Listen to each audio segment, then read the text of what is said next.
Olá, meus amigos, estamos de volta para falar um pouco mais a respeito de Jesus, dos seus ensinamentos, nesse período em que todos fomos convidados diretamente, sem exceção, para reflexões profundas em torno ou a respeito, acerca das nossas existências aqui na Terra, não é? Do que nós fazemos, como fazemos, das nossas realizações, enfim. O mundo vive hoje desenvelopou, né? Um grande convite. Nós temos em nossas mãos um grande convite. Um convite feito pela natureza, portanto, por Deus. Isso é inquestionável. Para que nós pensemos e repensemos. Repetimos o nosso presente e, sobretudo, o nosso futuro, que é construído no presente, né? O futuro não existe. O que existe é o presente. Aliás, o futuro é agora, se posso dizer assim, né? Santo Agostinho fala muito isso, tem que ver o presente. E para viver o presente, nós precisamos de muita coragem e, sobretudo, de muita fé. E é justamente sobre a fé que nós falaremos hoje. Nós convidamos para que façamos uma prece de agradecimento a Deus nessa oportunidade de estarmos aqui de novo reunidos. É uma alegria, Senhor, nos apresentarmos a Ti para falar dos Teus ensinos, das Tuas instruções, especialmente quando nós mais precisamos descobrir as motivações que nos trouxeram a essa terra, as nossas tarefas, nossas missões, grandes ou pequenas, todos nós temos uma, mas sobretudo os porquês de tanta dificuldade, de tantos entraves pelos quais passa nosso planeta na atualidade e como nós poderemos fazer para que nós superemos a nós mesmos e saiamos ao final dessa jornada não com a sensação, mas com a certeza da vitória, de que aproveitamos bem as dificuldades, as lições, os ensinamentos. É esse o nosso objetivo, Senhor, mas não conseguiremos sem a Tua presença, sem a presença dos benfeitores amigos que nos intuem diretamente. Abraça, Senhor, todos aqueles que nos acompanham agora também. E que eles sintam a Tua presença em seus lares, onde quer que se encontrem, em forma de saúde e de muita paz. Fica conosco, amigo querido, hoje e sempre. Meus amigos, o que mais pode precisar o homem para repetirmos, como falamos antes da prece, para a superação desse período de dificuldades? Tecnologicamente, nós estamos muito bem. Tecnologicamente, nós temos as comunicações muito avançadas nesse período, não é?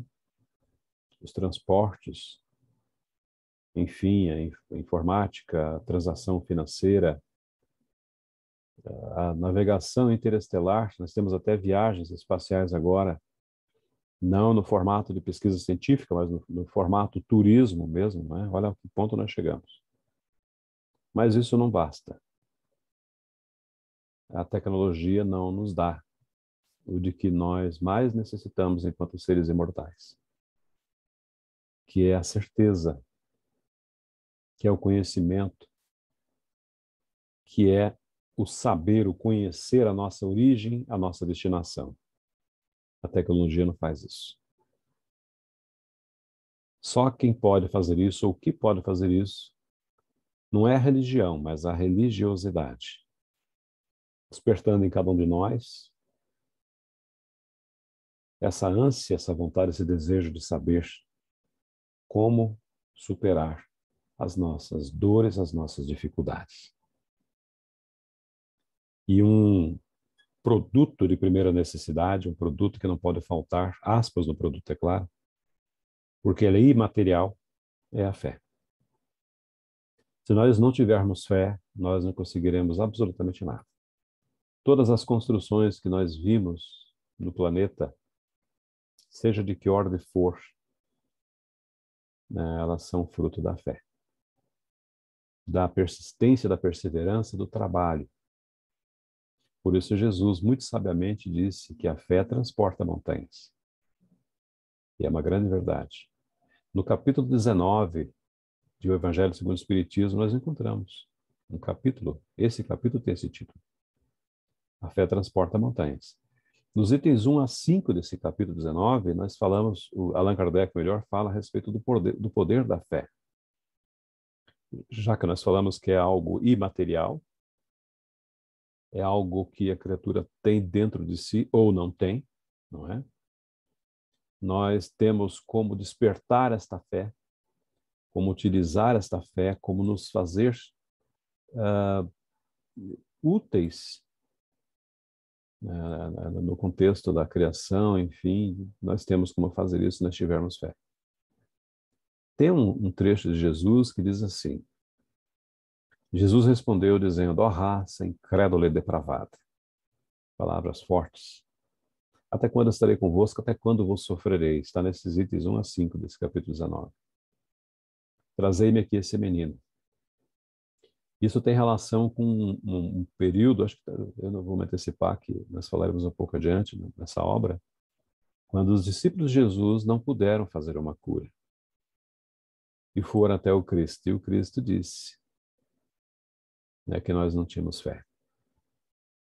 Quando esse menino foi apresentado para Jesus, é interessante que o Evangelho fala que Jesus ameaçou o demônio.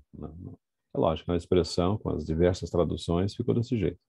Mas não teve ameaça nenhuma e nem era demônio. O que teve foi a presença de Jesus, o seu poder fluídico, intenso é pouco, né, para dizer a respeito desse poder, da simples presença de Jesus. E esse magnetismo incomparável é que fez com que a doença se afastasse. E se houvesse mesmo demônio, como diz as Escrituras, sabemos que não se trata de um ser desencarnado, né, muito embora há essa possibilidade, a simples presença de Jesus não afastaria. Por isso que a presença do Cristo já foi suficiente. E o Evangelho diz que Jesus ameaçou o demônio no mesmo instante. Não teve nem diálogo. No mesmo instante, o menino ficou são. Não é interessante? Isso é para que nós pensemos no poder que tem Jesus. Muitas vezes nós falamos que tinha, né?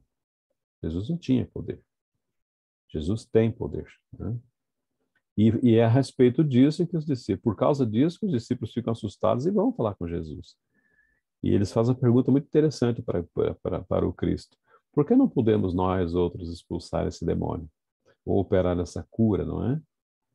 E a lição magna do Cristo a respeito do poder da fé é justamente essa. Por causa da vossa pouca fé. Por causa da vossa incredulidade. Porque se vocês tivessem fé do tamanho de um grão de mostarda, vocês diriam essa montanha transporte daqui para ali, ela se transportaria, nada vos seria impossível. Né? Mas até uma possibilidade de que seja mesmo um espírito, mas nós preferimos ficar assim com o mal ainda, quando Jesus, no complemento dessa lição, ele diz que essa casta, esse tipo de demônio não pode ser expulsa senão pelo jejum e pela oração. Aí a gente fica pensando assim, mas bem rapidamente a respeito de jejum e de oração. Uma interpretação equivocada levou muitas pessoas a crerem que ficar sem se alimentar era suficiente para adquirir conquistas ou ganhar ou conquistar as questões de ordem moral. Não. E todos nós espíritas sabemos, evidentemente, mas caso alguém tenha uma ideia, né, contrária, quando Jesus falou, né, a respeito desse jejum, né, aparentemente ficar sem comer, não é isso, não é essa a ideia que os evangelhos nos passam. O jejum e a oração nada mais são do que a abstinência, sim, mas não de alimento, mas do mal.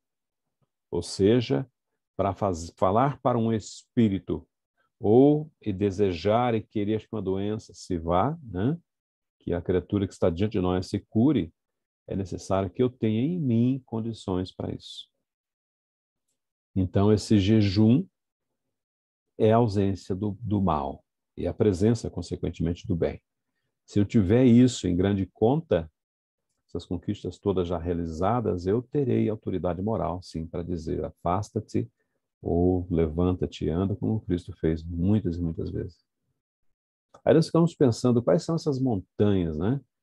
Se vocês tiverem fé do tamanho de um grão de mostarda, que é uma semente minúscula, e depois a árvore fica frondosa, imensa, que montanhas, ou quais, o que é, que são essas montanhas? O que poderíamos entender por montanhas? Você tirar uma montanha com o poder da fé. Na verdade, nós estamos falando, aliás, o próprio Evangelho segundo o Espiritismo, nesse capítulo, fala que essas montanhas são, por exemplo, as dificuldades. Quando nós nos abatemos e nos colocamos num estado de inércia ou de dúvida, de incerteza, as dificuldades que são pequenas, muitas vezes, aparecem vultosas, muito grandes, e se tornam uma montanha. Nesse sentido. No Evangelho também nós encontramos outra forma, outra acepção, né? Outra interpretação possível para essas montanhas. As resistências são a teimosia mesmo. Né? Um exemplo bem claro para os dias de hoje, para essas resistências. Nós temos um trabalho para fazer, por exemplo, numa instituição qualquer, na nossa empresa, onde quer que nós nos encontremos, e alguém chega, alguém que estudou, que se preparou, né? Não é também qualquer pessoa, e diz, por que nós não fazemos? Eu tenho uma experiência que funciona assim, assim, assim. Aí é muito comum, que é doloroso de ouvir as pessoas dizerem assim, não vou fazer do teu jeito. Sempre foi feito dessa forma. Muita gente que está me ouvindo agora já ouviu isso, né? Sempre foi feito assim. Esse é um tipo de resistência, de teimosia, não é? Se a gente não evoluir, que tudo evolui, é uma lei da natureza, a lei do progresso, as coisas não andam, como se diz, né? Essa má vontade que as pessoas carregam, essa dificuldade, essa resistência, atrapalha. Os trabalhos que são feitos em equipe, por exemplo, sofrem um dano terrível. Quando as pessoas trazem para dentro do convívio administrativo, enfim, essas montanhas de má vontade, essas montanhas de resistências, não é? Essa montanha de preconceitos, de pensar. Aliás, bem rapidamente, o que é o preconceito? Por muito tempo eu falei preconceito. E não está errado falar preconceito. Porque o preconceituoso, ou como queira o preconceituoso, é alguém que tira a conclusão antes de saber do que se trata. A criatura olha alguém e já faz um julgamento. Isso é ser preconceituoso. Não é? O que se vê por aí com relação à raça, sexo, idade, enfim, é preconceito sim, mas é algo até pior do que um preconceito. Isso é uma resistência, é uma má vontade também, por que não dizer assim, na aceitação das pessoas, na compreensão, na humildade, não é? O ser superior, ele não separa, não divide. Os atos preconceituosos, então, meus amigos, são coisas de pessoas pouco evoluídas. Lamento dizer, mas é uma grande verdade, não é? E isso é uma grande montanha, uma montanha imensa, que a gente encontra muito facilmente por aí. Outra montanha também que nós podemos remover, né, que não são, repetimos, o amontoado de pedras e terra, enfim, mas são essas montanhas que são, na verdade, dificuldades no campo da moral. Nós encontramos também nesse capítulo falando a respeito do interesse material. Nós temos aqui, repetimos, falamos no começo, o mundo em transformação, clamando, chamando, convidando para que haja transformação moral. E muita gente, mas muita gente, a gente vê nos noticiários, interessados em ganhar com a pandemia. E ganham. Ganham muito, muito dinheiro. Mas a decepção será muito grande quando essas criaturas fizerem a passagem de retorno à espiritualidade. Porque aí sim será uma montanha. Quase que literalmente uma grande montanha. Porque vai dar muito trabalho para que essas criaturas se emendem e refaçam a sua caminhada. Porque se confundiram. Quando o convite vem para a transformação, ele insiste em se manter o mesmo, ou muitas vezes até em situação mais dificultosa. Uma demonstração de egoísmo muito profundo. Quando as criaturas tiram proveito das dificuldades, como nós estamos vivendo agora no mundo, isso é um egoísmo, isso é até pior do que, se é que existe alguma coisa pior do que egoísmo. Não é? A pessoa pensa somente em si, em se beneficiar. Isso, gente, é terrível, muito terrível. E acreditem, não somos nós que vamos, evidentemente, desejar isso, mas a natureza vai fazer com que essas criaturas todas um dia caiam em si. No campo da moral, no campo da religiosidade, no campo do pensamento religioso, por exemplo, a cegueira do fanatismo, diz os Espíritos, também é uma grande montanha. Quando eu me fecho na minha denominação religiosa, por exemplo, ou na minha concepção de vida, seja de qualquer forma, e vejo somente por esse viés, por essa vertente. As outras pessoas todas estão erradas. No campo da religiosidade, o fanatismo tem trazido grandes dificuldades sociais, culturais, né? Até guerras tem trazido, não é? A gente vê hoje, não vou citar aqui os países, né, do Oriente Médio, onde isso é muito forte, gente. É doloroso o que se vê por lá. Quando as pessoas misturam a religião com domínio político, a situação fica bastante complicada para os nossos irmãos de algumas regiões do Oriente, né? É uma montanha imensa e de difícil remoção. As paixões orgulhosas também os espíritos colocam, né, a conta de montanhas, não é? E o que é, já que nós fizemos um elenco de diversos problemas, nós não temos o direito de trazer somente a problemática e bater a porta e ir embora. Não, não é assim que funciona. E os espíritos nunca fizeram isso. Por isso, nesse mesmo capítulo 19, eles trazem a solução. Eles dizem que a saída para essa dificuldade no campo da fé, né, é você ser perseverante, por exemplo. É você robustecer a sua fé, fortalecê-la.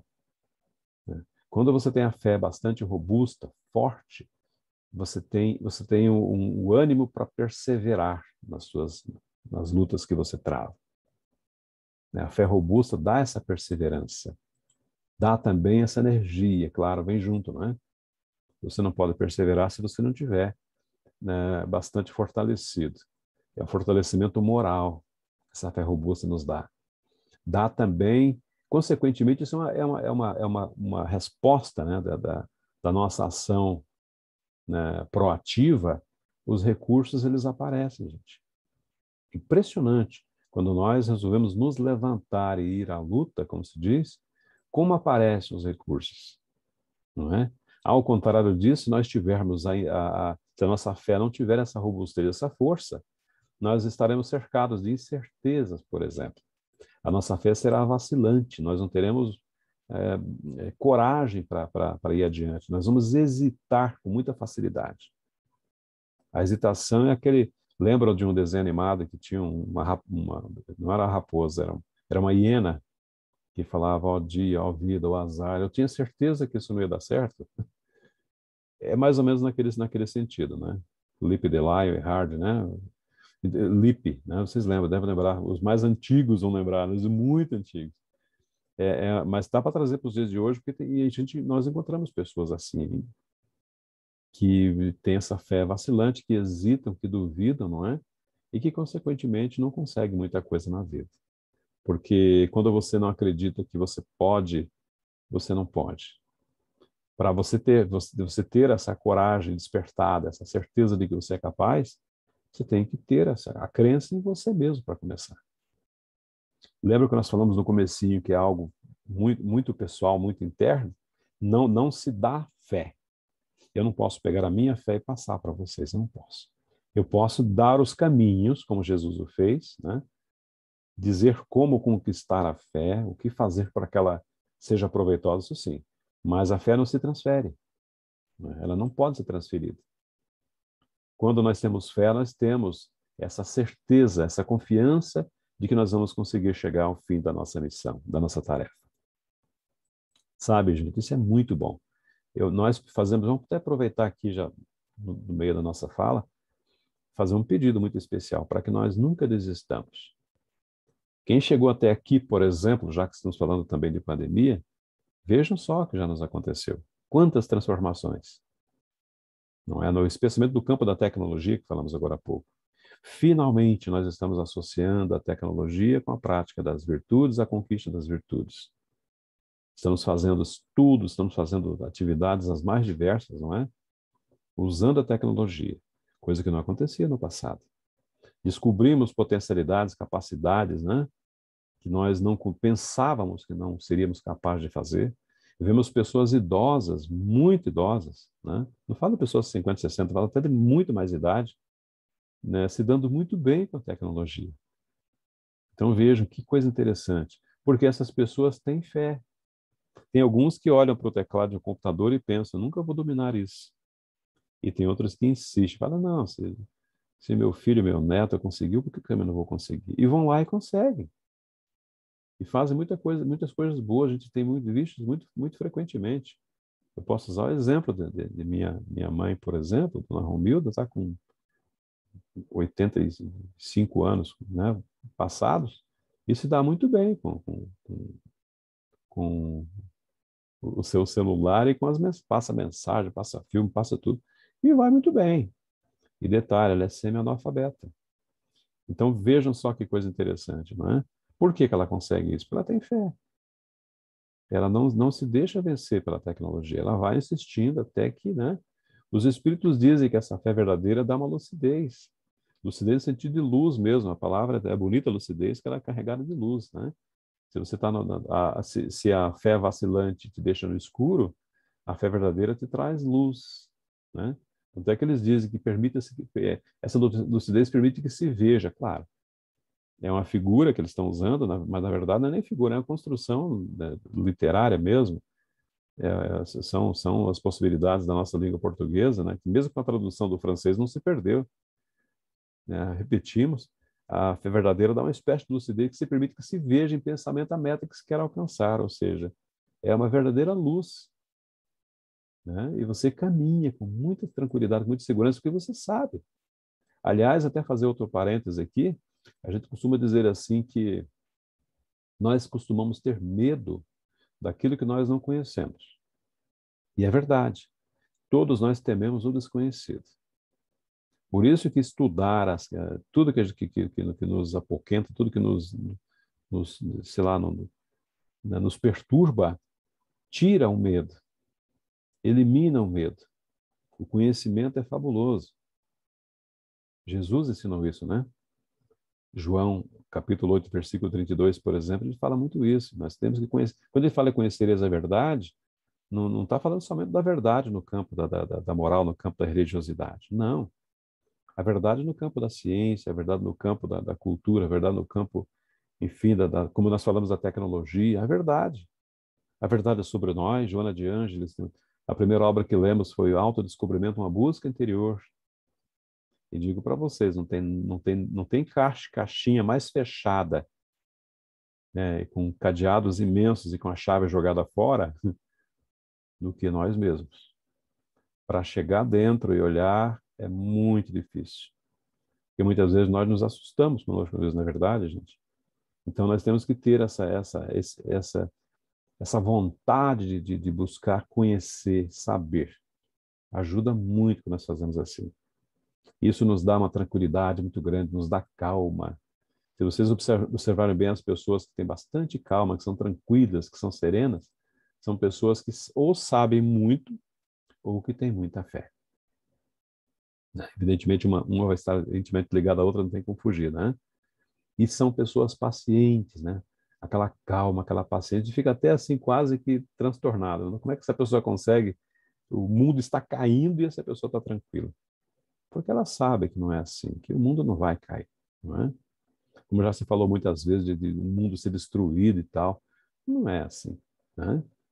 Porque quando nós compreendemos, sabemos como o tempo que o Cristo levou para a formação do planeta, não é? Quase 5 bilhões de anos, Deus não criaria um mundo para ser destruído. Né? Então, aqueles que pensam que é o fim do mundo chegou, o final, não existe. Existe o fim dos tempos, sim, felizmente existe. mas são tempos morais. São tempos de escuridão que vão dar espaço a um tempo de renovação. É um mundo de provas e expiações, dando lugar a um mundo de regeneração. São pessoas que são inconscientes ou incapazes da compreensão das verdades eternas que vão sendo substituídas pouco a pouco por espíritos que já têm essa conquista interiorizada e que vêm não somar, como a gente sempre diz, mas em multiplicar conosco. Vem trazer aqui para o nosso planeta um grande passo, eu não diria nem passo, diria um salto para que nós nos vejamos, muito breve, numa condição muito mais feliz. Porque quando nós vacilamos, meus amigos, nós sentimos. É terrível. Todos já passamos por isso, ninguém escapou disso.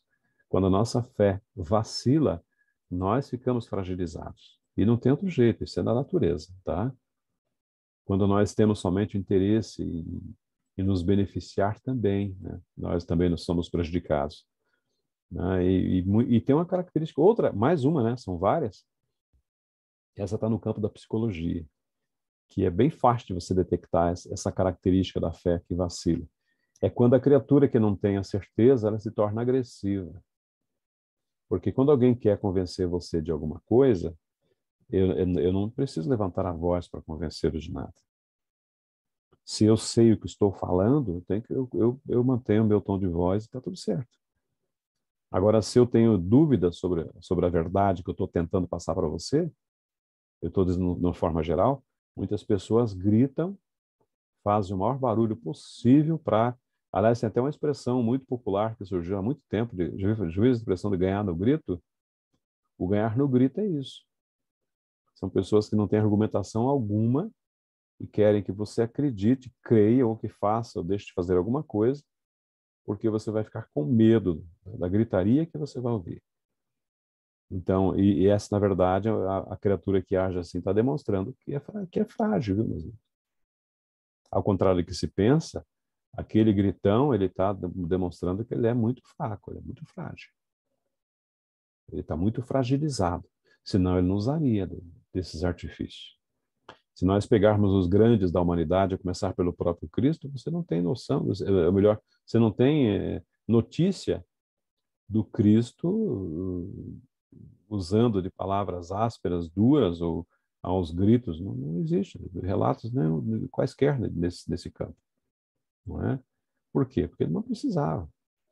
Quem está com a verdade não precisa gritar. Não é? Eu costumo dizer assim que numa grande discussão, aquele que grita mais alto é o que menos tem razão. Porque é verdade. Pode ver se não é verdade. Todos já passamos por discussões. Vejam só. Aquele que gritava mais alto é quem estava mais distante da verdade. Por isso ele gritava. Né? E é por isso, meus amigos, que os Espíritos nos ensinam que a calma na luta é sempre um sinal de força, de confiança. A violência, ao contrário do desespero, denota fraqueza e dúvida de si mesmo, para confirmar aquilo que nós falamos agora há pouco. Então vejam isso. Observe no seu entorno as pessoas que convivem e vivem com você. Aquelas que falam com tranquilidade, com calma, porque têm certeza do que estão falando, e aquelas que gritam e esperneiam. Tá? Observe que é fácil achar essas pessoas. Né? É muito fácil.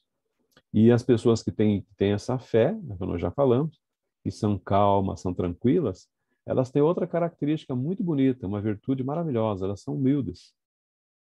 Porque elas falam com convicção. Né? Parece que elas são, digamos assim, sabe? Parece que elas quase não têm certeza do que, mas é bem ao contrário. Porque a forma como elas falam não é uma forma para te convencer à força, não. Não. A criatura humilde, ela tem certeza de que ela está com a razão, não é? Então ela não precisa né, se estressar, como se diz, né? Porque essas criaturas depositam, meus amigos, uma grande fé no poder divino, uma fé em Deus, né? E sabem que sem Deus elas não conseguem, nós não conseguimos nada. E é por isso que essas pessoas são calmas, né? E recebem, evidentemente, porque uma outra questão que eu quero levantar para vocês hoje, comentar com vocês hoje é o seguinte: já que nós sabemos que os espíritos estão sempre conosco, não é? Se acotovelam no nosso dia a dia conosco, tudo que nós fazemos, Allan Kardec fez a pergunta e a resposta foi de que eles exercem influência em nossas vidas a tal ponto que, de ordinário, são eles que nos dirigem, não é? Aí, pela maneira como nós nos conduzimos, é muito fácil de detectar ou de concluir ou de imaginar, pelo menos, que categoria de espírito está do nosso lado. Bem fácil. É um exercício tranquilo de ser feito, não precisa técnica nem habilidade. A criatura tranquila, ponderada, sensata, humilde, paciente, só pode estar cercada de bons espíritos, só pode. Já aquela rancorosa, odienta, não é? Maledicente, impaciente, evidentemente, se que nós temos que levar em conta que é uma grande verdade. Paulo de Tarso já falava daquela nuvem de testemunhas, lembram? Essas criaturas que agem dessa forma, de maneira equivocada, evidentemente, que estão muito mal assessoradas. Por isso fica aqui também, né? Essa, eu diria, quase a advertência, né? Para que nós pensemos bem como que nós estamos agindo. Porque o ideal é nós termos a companhia dos bons espíritos. E essa companhia dos bons espíritos, meus amigos, chega a tal ponto que algumas pessoas têm condições de mover os fluidos, usar do seu magnetismo pessoal, não é? E até em alguns casos, segundo diz o Evangelho, nós vimos isso com Cristo muitas vezes, de promover as curas, que nada mais são do que a movimentação de energias, de fluidos magnéticos, digamos assim, para vocês entenderem, e que vão repor, vão substituir as células doentes ou, né, ou danificadas por células boas. E isso a criatura faz, muitas vezes de maneira quase que inconsciente, porque está na criatura boa. Né? Uma vibração de sua parte em benefício da direção do outro é suficiente para chegar como um jato nessa criatura. E aí o Cristo fazia assim. Ele, aliás, teve vezes, inclusive, todos nós conhecemos aquele ensinamento, aquele momento daquela mulher que tinha muita fé, já que estamos falando em fé, não é? Que pensava de si para consigo mesma, né? Que se simplesmente se tocasse nas vestes do Cristo, aquele sangramento que ela tinha já há muito tempo seria curado. E com essa fé, ela se aproxima de Jesus. Esse magnetismo do Cristo foi a tal ponto na direção dessa mulher que o Cristo sentiu a saída dos fluidos. E o Cristo pergunta para os seus amigos que estão, e outras pessoas também que se acotovelavam diante dele, ou junto dele, em torno dele, quem foi que me tocou? Vocês lembram bem da passagem, não é? O que aconteceu ali foi um gesto, um ato de pura fé. Evidentemente que está conjugada com o merecimento, é claro, não é? Mas o fato é que aquela mulher colocou em ação essa condição da sua fé. E o Cristo depois, né, no particular, como se diz, não é? Vem a saber dessa mulher que ela dizia que, Senhor, eu tenho tanta fé no Senhor que eu coloquei na minha cabeça que se eu simplesmente tocasse as tuas vestes, eu me sentiria curado. E aconteceu. E o que o Cristo disse para ela? A tua fé te curou. Né? Porque nós, quando temos fé, meus amigos, nós nos colocamos em condição de receber esses fluidos. Se nós duvidamos, vacilamos, somos duros, egoístas e tal, nós nos fechamos. E aí os bons fluidos passam no nosso entorno e nós não sentimos. Né? Por isso que Jesus falou que se aqueles discípulos não curavam, é porque eles não tinham fé, meus amigos. Porque é a essa fé que nós estamos convidando vocês todos para que exercitem. Essa fé dinâmica, ativa, tá? Não é somente, repetimos, a fé religiosa, que é muito bonita. Né? Você ter essa crença em Deus, na espiritualidade superior, em Jesus, sobretudo, né? Que é o médium de Deus aqui na Terra, mas a fé em você mesmo. Porque quando você exercita, quando você coloca em ação essas forças que você tem, é natural que haja conjugação das forças espirituais. É natural, não precisa nem pedir. O homem de bem, ele não está preocupado se os espíritos estão ou não ajudando, ele simplesmente está ajudando. Acontece essa assimilação energética? Claro que acontece. Mas por quê? Porque os espíritos às vezes, estão há tempos esperando que alguém faça um movimento a favor. E quando encontra criaturas que estão a fim de fazer, eles evidentemente se aproveitam. Ótimo. É assim que acontece. Para o mal, infelizmente, é a mesma coisa. Então a escolha fica totalmente por nossa conta. Nós queremos a presença dos espíritos amigos, devemos agir, então, de forma que eles tenham condições de se aproximar de nós e se utilizar de nós como se médiuns nós fôssemos, que na verdade todos o somos, né? Não no sentido da mediunidade ostensiva, mas no sentido daqueles que somos influenciados o tempo todo pela espiritualidade. Fica aqui, então, essa mensagem para vocês pensarem, para todos nós pensarmos hoje, né? A respeito da fé que nós carregamos. Não percam a fé, né? Junto com a fé tem a esperança. E essas duas acabam resultando no gesto mais nobre que qualquer criatura nessa terra pode exercer, que é a caridade, que é o amor. A fé, a esperança, a caridade. É uma tríade inseparável. Quem conquista uma, conquista as outras duas.